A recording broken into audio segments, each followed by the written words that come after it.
राधे राधे, हरे कृष्णा। हिंदू धर्म में ऋषि पंचमी का व्रत सप्तऋषियों की पूजा के लिए हर साल रखा जाता है। यह व्रत विशेष रूप से महिलाओं के लिए महत्वपूर्ण माना जाता है। ऐसा माना जाता है कि इस व्रत को करने से लोगों को संतान की प्राप्ति होती है और वैवाहिक जीवन सुखमय होता है। ऋषि पंचमी का पर्व भाद्रपद महीने में शुक्ल पक्ष की पंचमी तिथि को मनाया जाता है। पंचांग के मुताबिक हर साल यह पर्व गणेश चतुर्थी के अगले दिन पड़ता है, यानी कि इस पर्व के दिन सप्तऋषियों के प्रति भाव व्यक्त किया जाता है। ऐसी मान्यता है कि यह व्रत जाने अनजाने में किए हुए पापों से मुक्ति दिलाता है और इस दिन गंगा स्नान का भी विशेष महत्व होता है। इस बार ऋषि पंचमी 28 अगस्त 2025 दिन गुरुवार के दिन मनाया जाएगा। तो चलिए जानते हैं कि पंचमी के दिन कौन से शुभ मुहूर्त क्या रहने वाले हैं और इनकी पूजा विधि क्या रहेगी। लास्ट में हम इनकी 2 पौराणिक कथाएं भी सुनेंगे। तो हिंदू पंचांग के अनुसार ऋषि पंचमी की पंचमी तिथि 27 अगस्त को दोपहर को 3:44 पर शुरू होगी और इस तिथि का समापन होगा 28 अगस्त को शाम को 5:56 तक। उदय तिथि के अनुसार ऋषि पंचमी 28 अगस्त को ही मनाई जाने वाली है। पंचमी तिथि की पूजन का शुभ मुहूर्त क्या रहेगा, तो अगस्त में 28 अगस्त को सुबह 11:05 से लेकर के दोपहर को 1:39 तक ये व्रत का मुहूर्त रहने वाला है। अब बात करते हैं पूजा विधि के बारे में। इस दिन सुबह जल्दी उठकर सबसे पहले स्नान आदि कर लें। इसके बाद अपने मंदिर की सफाई करें ताकि ग्रंथों की पवित्रता बनी रहे। मंदिर की सफाई करने के बाद सभी देवी देवताओं को गंगा जल से स्नान करवाएं, जिससे उनका स्थान और भी पवित्र हो जाता है। फिर मंदिर में सप्तऋषियों की तस्वीर लगाएं। यह चित्र भक्ति के लिए बेहद महत्वपूर्ण माना जाने वाला चित्र होता है। इनकी तस्वीर के सामने एक कलश रखें, इसमें साफ पानी भरा हो। अब सप्तऋषियों की पूजा शुरू करें और सबसे पहले उनके माथे पर तिलक लगाएं, उसके बाद धूप दीप दिखाएं ताकि वातावरण पवित्र और शांत बना रहे। पूजा के दौरान पुष्प चढ़ाएं, क्योंकि फूल भगवान और ऋषियों को बहुत ही प्रिय होते हैं। पूजा के बाद सप्तऋषियों को मिठाई का भोग लगाएं, फिर व्रत की कथा सुने और अंत में आरती जरूर करें। अब बात करते हैं कि सप्तऋषि के लिए अगर आपके पास फोटो नहीं हो तो आप क्या कर सकते हैं। तो सबसे पहले हम जब पूजा करते हैं तो कुछ सामग्री होती है जिसको हम एकत्रित करके रख लेते हैं। सप्तऋषि आप बनाएंगे तो सप्तऋषि आप पान के पत्ते पे चंदन से बनाएंगे। सप्तऋषियों को चढ़ाने के लिए सफ़ेद कलर की जो ऋषि होते हैं, ऋषि हर चीज़ सादगी वाली पहनते हैं, या तो भगवा कलर या सफ़ेद। तो सप्तऋषि सफ़ेद कलर की चीज़ें अर्जित करते हैं, उनको सफ़ेद कलर की चीज़ें चढ़ाना चाहिए। सफ़ेद टीका, सफ़ेद भस्म, सफ़ेद आप उनको सप्तऋषियों को पान से आप ऋषियों की प्रतिमा बनाएंगे तो सफ़ेद चंदन या पीला चंदन। और एक आप जब पूजा करने बैठेंगे एक पटली के ऊपर, पाटे के ऊपर सफ़ेद कलर का ही कपड़ा बिछाएंगे। उसके बाद आप उसमें उनको सप्तऋषियों को स्थान देंगे। तो ये कुछ ज़रूरी चीज़ें हैं जो आपको करना चाहिए, ठीक है। पंचमी के दिन क्या नहीं करना चाहिए, तो जिन स्त्रियों ने ऋषि पंचमी का व्रत रखा है वह भूल कर भी इस दिन हल से जुती हुई किसी भी चीज़ों को, मतलब जो ज़मीन से बोई हुई अनाज होते हैं ना, जैसे चावल, गेहूँ, मक्का आदि अनाज, इन चीज़ों का सेवन नहीं करना चाहिए। कहते हैं ना, इस दिन अन्न नहीं खाते हैं। किसी भी प्रकार की दाल नहीं खानी चाहिए। ऋषि पंचमी के दिन स्त्रियां घर में तामसिक भोजन ना बनाएं, ना खाएं, ना उनके हस्बैंड खाएं, ना लहसुन प्याज का इस्तेमाल करें। लहसुन प्याज वाला भोजन भी आज के दिन नहीं खाना चाहिए। अब बात करेंगे कितने बजे तक कर सकते हैं। तो देखो, ऋषि पंचमी का वैसे तो दिन, ऋषि पंचमी मतलब पंचमी तिथि है तो आप दिन में कभी भी कर सकते हैं, शाम तक कर सकते हैं। लेकिन फिर भी सुबह 11 बजे से लेकर के 3 मिनट से लेकर के दोपहर को 1:34 तक रहेगा इसका समय। ऐसी मान्यता है कि ऋषि पंचमी के दिन सप्तऋषियों की पूजा होती है और इसके ऐसे मुहूर्त हैं कि जब भी आपको समय हो आप कर सकते हैं, है ना। अब बात करेंगे इसमें और क्या करना चाहिए। तो देखो, सबसे इम्पोर्टेंट है इसमें लट जीरा की जो दतुन होती हैं 108, तो 108 आपको दतुन करना चाहिए। उसमें से सप्तऋषि हैं तो 7 दतुन आपको अलग से निकालना चाहिए। किसी पवित्र या जलाशय में जाकर आपको स्नान करना चाहिए आज के दिन। यदि ये ना कर सकें तो घर में ही कुछ शुद्ध पानी के ड्रॉप्स आप अपने बाल्टी में डाल लें और नहा लें। शुद्ध का मतलब नर्मदा जल, गंगा जल, कोई भी नदियों का पवित्र जल आप डालें और नहाने की बाल्टी में और फिर नहा लें, ठीक है। और आपके लिए लट जीरा की जो दातुन है वो भी आपको आज के दिन करना चाहिए। पंचमी के दिन सुबह जल्दी उठकर स्नान करें और स्वच्छ वस्त्र धारण करें। एक चौकी पर गंगा जल से भरा हुआ कलश स्थापित करें और सप्त ऋषियों का, जो मैंने बताया आपको, पान पर इनका चित्र बनाएं। ठीक है, अब बात करते हैं इसके दिन किन की पूजा की जाती है। तो देखो, ये 7 ऋषि होते हैं। 7 ऋषियों में आपने सुना होगा कि ऋषि पंचमी, मतलब ऋषि तो पंचमी तो है, लेकिन इस पे ये जो ऋषि पंचमी है, सप्त ऋषियों की पूजा होती है। ये सप्त ऋषि कौन कौन से हैं? तो पंचमी के दिन सप्त ऋषियों का नाम है कश्यप, अत्रि, भारद्वाज, वशिष्ठ, गौतम, जमदग्नि और विश्वामित्र। ये 7 ऋषि हैं, सप्त ऋषि हैं, जो आकाश में तारे के रूप में हमें आज भी दिखते हैं। इनकी पूजा की जाती है।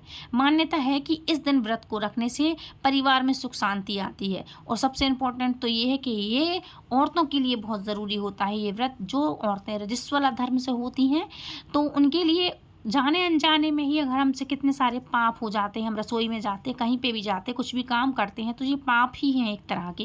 इन व्रत से, इस व्रत से करने से, इन व्रत को सप्तऋषि का व्रत करने से, पूजा करने से, ऋषि पंचमी का उपवास रखने से, इस व्रत से हमें जितनी भी गलतियां की हैं, जितनी भी त्रुटियां हुई हैं, उनसे हमें छुटकारा मिलता है। हमारे पाप और दोष नष्ट हो जाते हैं, कट जाते हैं। इसलिए हमको इसका ज़रूर से व्रत रखना चाहिए। इनफैक्ट मैं तो ये भी कहूँगी कि कुंवारी कन्या है वो भी इनका व्रत रखती हैं, क्योंकि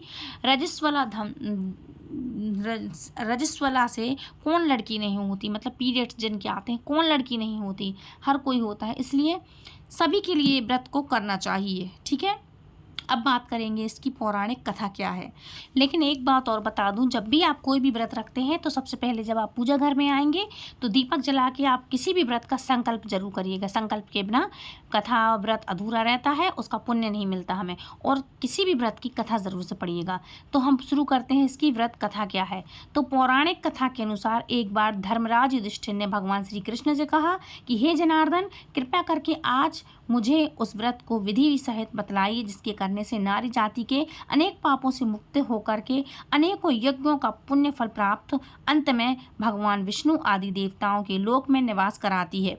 मुझे इस कथा के विषय में विस्तार से समझाइए। तब भगवान श्री कृष्ण बोले, हे धर्मराज, भाद्रपद मास के शुक्ल पक्ष की पंचमी को सप्त ऋषियों के व्रत को ऋषि पंचमी व्रत कहते हैं।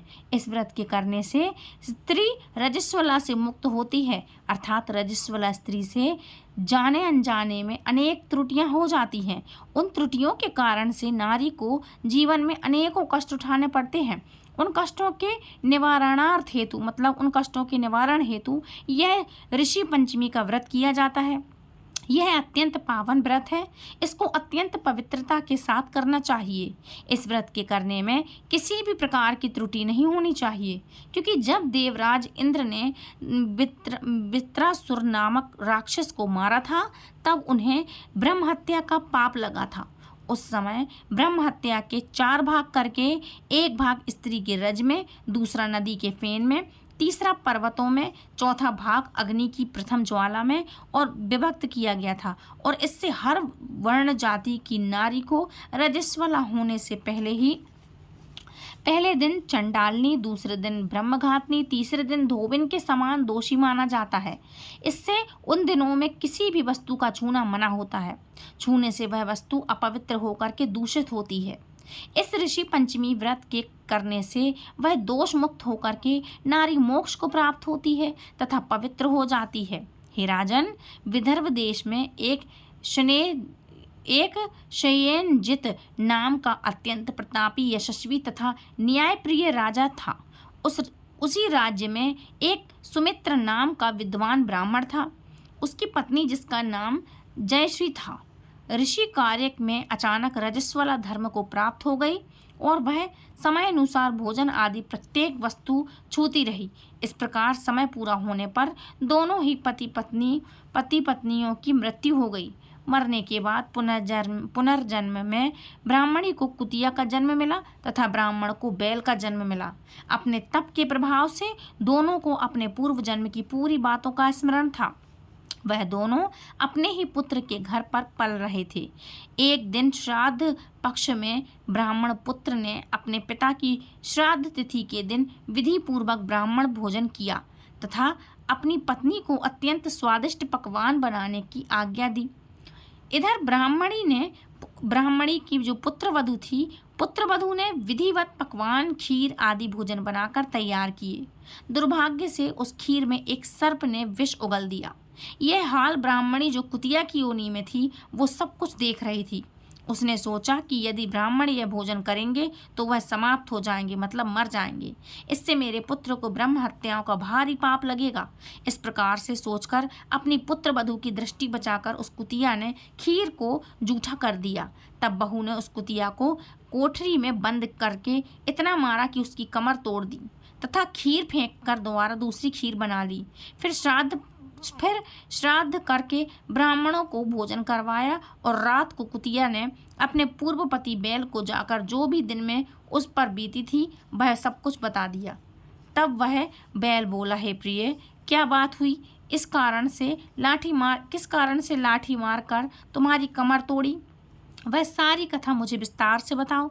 तब उस कुतिया ने बैल को वह सब कुछ कह सुनाया कि किस कारण से उसकी पुत्रवधू ने लाठी मारकर उसकी कमर तोड़ दी थी। वह अपना संपूर्ण समाचार सुना करके कहने लगी, स्वामी, हमारा इस योनि में कैसे छुटकारा होगा? हमको किस कर्म के कारण यह सब दुख भोगना पड़ रहा है? ब्राह्मण पुत्र वहीं पर छुपा हुआ सब कुछ सुन रहा था। उन दोनों को उनके वहां होने का कुछ भी भान नहीं था। तब वह बैल बोला, हे प्रिय, तुम्हारे ही दूषित कर्म एवं पापों का भोगने हेतु आज मुझे बैल होना पड़ा है। यह कहकर उसने अपने पूर्व जन्म की वह संपूर्ण कथा बताई। जब वह रजस्वला के समय भोजन आदि सभी सामान छूती रहती थी, उसी पाप के कारण तुमको कुतिया तथा मुझको बैल की योनि प्राप्त हुई है। जिस पर कभी भी तुम्हारे स्वभाव में कोई भी परिवर्तन नहीं आया है, क्योंकि तुम्हारी कुतिया की योनि है। फिर कुत्ते का स्वभाव भी वैसा ही होता है। उसी स्वभाव के कारण ही तुम्हारे ऊपर इन सब बातों का कोई असर नहीं है। देखो, यह पूरा परिवार हमारे पिछले जन्म का ही परिवार है। यह मेरा पुत्र है जिसने आज मुझे पूरे दिन मुंह बांध करके हल में चलाया है। घर पर इसकी पत्नी ने मेरे नाम का ही श्राद्ध किया है और मेरे ही नाम से ब्राह्मण भोजन करवाया है, जबकि प्रातः से मैं निरंतर हल में चल रहा हूँ। अभी तक मुझे खाने को चारे का एक तिनका भी नहीं दिया है। यह सब तेरे उस दुष्कृत्य का ही प्रभाव है। उन दोनों की पूरी बात सुनकर उसको घोर कष्ट हुआ। उसके पुत्र को वहाँ से आकर उस बैल एवं कुतिया दोनों माता पिता को भोजन देकर उसका पुत्र अत्यंत दुखी होकर के वन को चला गया। भटकते भटकते वह वहाँ एक ऋषि आश्रम में पहुँच गया। वहाँ उसने कुछ समय बिताया। एक दिन सुअवसर जान करके ऋषियों से पूछा उसने, हे दयालु, मेरे माता पिता कुतिया तथा बैल की योनि में भोग रहे हैं। वह इस योनि से किस प्रकार मुक्त हो सकेंगे? कृपया करके मुझे कोई उपाय बतलावें जिससे कि मेरे माता पिता को मोक्ष मिले। तब ऋषि बोले, पुत्र, तुमको यह सब कैसे ज्ञात हुआ? तब उस ब्राह्मण पुत्र ने ऋषि को वह सारी कथा जो बैल रूप में अपने पिता के द्वारा सुनी थी वह सब कुछ बतलाया। उसने यह भी बतलाया कि इस योनि को भोगने में मेरी माताजी अधिक दोषी हैं। उन्हीं के पिछले आपराधिक दुष्कर्म के कारण ही पिताजी को बैल की योनि भोगनी पड़ रही है तथा अब वह दोनों ही मेरे घर पर हैं। और हे ऋषिवर, कृपया कर ऐसा कोई उपाय बतलाइए जिससे मेरे माता पिता की यह योनि छूट जाए तथा उनके संपूर्ण दोष नष्ट हो जाए। तब ऋषि बोले, पुत्र, तुम धन्य हो। इस संसार में ऐसे पुत्र कम ही पाए जाते हैं जो अपने माता पिता के सुख चैन के विषय में सोच रहे हों। अपनी तथा अपनी पत्नी व संतान की चिंता रहती है लोगों को। तुम अपने माता पिता की मृतात्मा की मुक्ति हेतु सोच रहे हो। हमको आनंदित किया है तुमने। हे पुत्र, सुनो, पूर्व जन्म में तुम्हारे पिता ऋषि मुनियों की निरंतर सेवा में रहा करते थे। तुम्हारी माता जब रजोधर्म से थी तब वह ऋषि सेवा कार्य करती रहीं। उस समय उनके द्वारा छुई जाने वाली हर वस्तु दूषित हो गई। इस प्रकार ऋषियों पर भी प्रभाव पड़ा। तब उनको ऋषियों ने गुप्त रूप से श्राप दिया। उसी से तुम्हारे पिता ने बेल तथा माता ने कुतिया का जन्म पाया है। अब उनके मोक्षार्थ हेतु तुम घर जाकर भाद्रपद मास के शुक्ल पक्ष की पंचमी तिथि को ऋषि पंचमी का व्रत करो तथा दोनों ही पति पत्नी उस समय उस व्रत का फल अपने माता पिता के हित में संकल्प कर दो। तब वे इस पशु योनि से मुक्त हो जाएंगे तथा स्वर्ग में आनंद करेंगे। तब इस व्रत तथा पुण्य कार्य से तुम्हारे माता पिता के आशीर्वाद से तुम भी कृतकृत्य होगे। तुम्हारा कार्य भी निष्फल न होगा। अतः तुम यह कार्य दोनों प्राणी मिलकर के श्रद्धा पूर्वक विधि विधान से करना।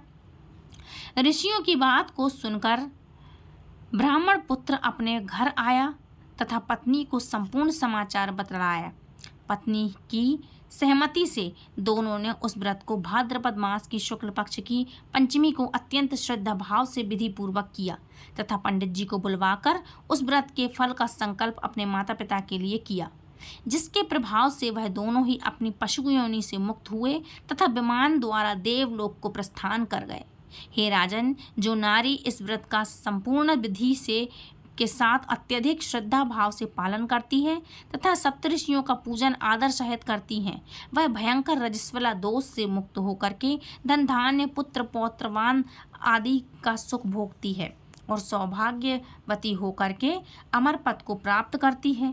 इसलिए इस व्रत के करने से नारी जाति का समस्त पापों से उद्धार हो जाता है। यह विशेष कर नारी के उपयोग का ही व्रत है। पितृ आत्मतुष्टि हेतु दंपति भी कर सकते हैं इसको, मतलब जिनकी पत्नी नहीं कर सकती वो पति भी कर सकते हैं। जो फल अनेकों तीर्थों के करने से प्राप्त होता है, वही फल एक बार इस व्रत के करने से प्राप्त हो जाता है। हे युधिष्ठिर, इस व्रत का महान फल होता है। बोलो कृष्ण कन्हैया लाल की जय हो, सप्तऋषि की जय हो। तो फ्रेंड्स, ये थी आज की पौराणिक कथा ऋषि पंचमी की। आई होप आज का वीडियो आपको पसंद आया होगा। यदि वीडियो पसंद आया तो प्लीज़ वीडियो को लाइक शेयर कमेंट करें, चैनल सब्सक्राइब करें। हमारे चैनल पर पहली बार आए हैं तो बेल आइकन कॉल पर प्रेस करें ताकि आने वाली हर एक वीडियो की नोटिफिकेशन सबसे पहले आप तक पहुँचे और हिंदू धार्मिक तीज त्यौहार की जानकारी सबसे पहले, जब भी हम वीडियो अपलोड करें तो सबसे पहले आप तक सारी जानकारी पहुँचे। इसलिए दूसरों को शेयर ज़रूर करें, चैनल को सब्सक्राइब कर लें और हमारे हिंदू धर्म से जुड़ें। तो फ्रेंड्स, मिलती हूँ नेक्स्ट वीडियो में। तब तक के लिए राधे राधे, हरे कृष्णा, गौरी शंकर सीताराम, जय पार्वती शिव सीताराम, हरे कृष्णा, हरि हर, हरि बोल।